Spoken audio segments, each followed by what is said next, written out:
Hello everyone, I hope you are well. Today we're going to be just quickly discussing the Chelsea versus Barcelona game that finished 3-0 to Chelsea at Stamford Bridge last night. It's a game that I watched in the pub and I've got a few thoughts about it. So let's, without further ado, get into it. Firstly, I want to just say, Esteval, wow. What a talent, what a player he is. He's scintillating, his dribbling, close control is amazing. He's very, very quick as well. I think that Chelsea definitely have a phenomenal talent, and he's kind of a player that is just what I like in a footballer at times. I love a quick dribbler on the wing that also gets output, and he certainly does that. I think he scored in his first three Champions League appearances, and he's obviously a teenager, Brazilian wonder kid. He's also been scoring for Brazil, I believe, so that is absolutely fantastic from him, and I have to say, Chelsea have certainly a good player on their hands. Now, I just want to say that Chelsea were dominant in this game. Credit to Enzo Maresca. Hansi Flick obviously put out a high line to try and beat Chelsea and sort of press them high.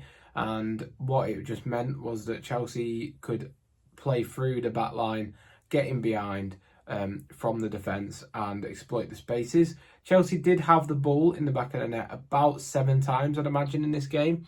There was like 4 or 5 offside goals, which is wild. But they did break through and get the goals in the end. They got 3 of them in the end, which were very good plays. And ultimately, Chelsea's quality showed too much for Barcelona's defence. Not only that, Araujo was seen being sent off for getting a second yellow card. And that dismissal obviously meant that Barcelona were down to 10 men. And Chelsea really did exploit the man advantage that they had on them. I do believe it was a fair red card challenge. So, I mean, he can only blame himself. But what I wanted to further discuss, obviously, I will just caveat this, Cucurella was also brilliant, I thought, for Chelsea. But what I wanted to sort of discuss is firstly Lamine Yamal. Whenever I have watched Lamine Yamal, he never does anything good. It's only ever like Twitter highlights. And I'm sure he's a good player, don't get me wrong. Obviously, he's a very good player.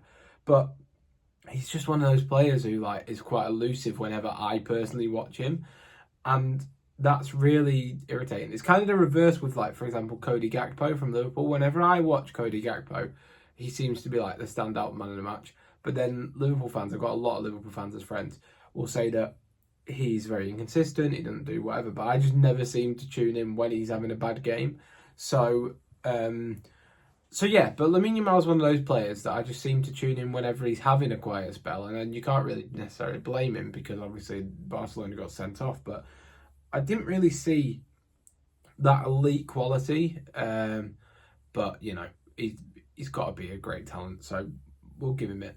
But one thing I will say is, and this is sort of the main premise of this video, I wanted to discuss the difference between the Premier League and La Liga, because there's clearly a chasm forming between the Premier League and other leagues. Like the top teams in the Prem, I'd say from 10th upwards, could probably beat anyone in the other leagues. Now, that could be disrespectful to say Bayern Munich or PSG, who obviously won the Champions League, but I mean, Barcelona, in terms of individual talent, they're probably a level below Real Madrid. You'd argue they may be a better coached team, though.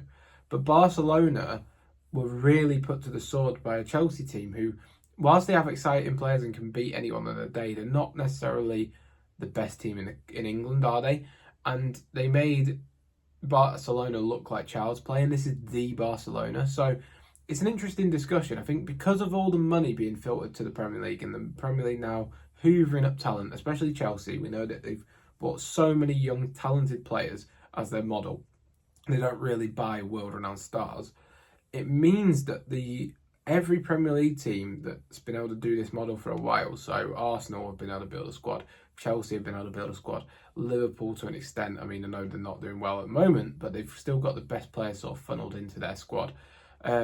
These Premier League teams, and Man City, obviously, I'd even argue upper tier, like Bournemouth would do decent in these competitions, not saying they'd win or anything like that, but they've funneled all the money into the squad, which means that they just have better squads than these other teams.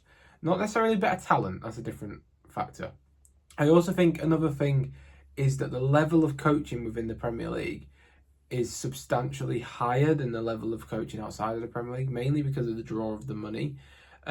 Football's gone into a bit of a different way at the moment. So at the moment, obviously, you need to work hard as a team, you need to defend first, etc. And everyone in the Premier League is a physical monster.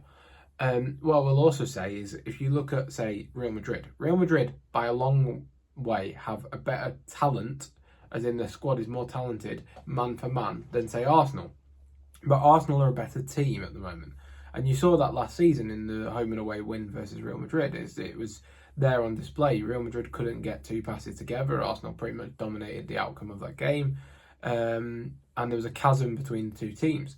So it brings a question of, like, if that is the best that La Liga can offer, and then if Italy's best is Inter Milan, who usually do quite well in Europe at the moment, and that is because they've got a bigger, more defensive team and squad. But like other teams in Europe that are from Italy, Napoli, AC Milan don't tend to do as well at the moment. Then you look at the Bundesliga, maybe Bayern Munich can do something this year. Potentially they do look good attacking wise, but even defensively, they're not necessarily all that. They've conceded 2 corners in the last game. They conceded a lot of goals this season, but they're just free-flowing scoring team. PSG obviously won the Champions League. They sort of captured a bit of lightning in the bottle with that team. I don't know if that's going to be the case this season. They don't look as good. What I'm trying to say is that it seems like there's a chasm between the top Premier League teams, as seen by Europe last year. Obviously, Tottenham United final in the Europa League.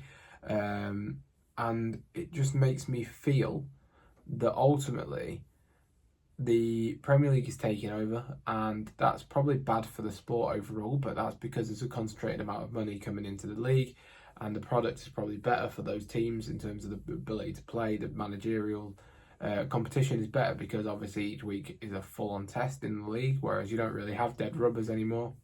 Whereas like in La Liga, you can afford to play a weakened team against, like, say, second bottom or whatever, because Real Madrid would imagine they can do the job. But this is just my thoughts. This is just spitballing ideas. I just don't think necessarily. I think yesterday Chelsea beating Barca so strong. Like, the display was so strong. And you look at Barcelona, you look at Chelsea man for man. They don't have like world class players on the pitch. Cole Palmer didn't play, for example. I don't even know if he's world class, but yeah, it's just my thoughts.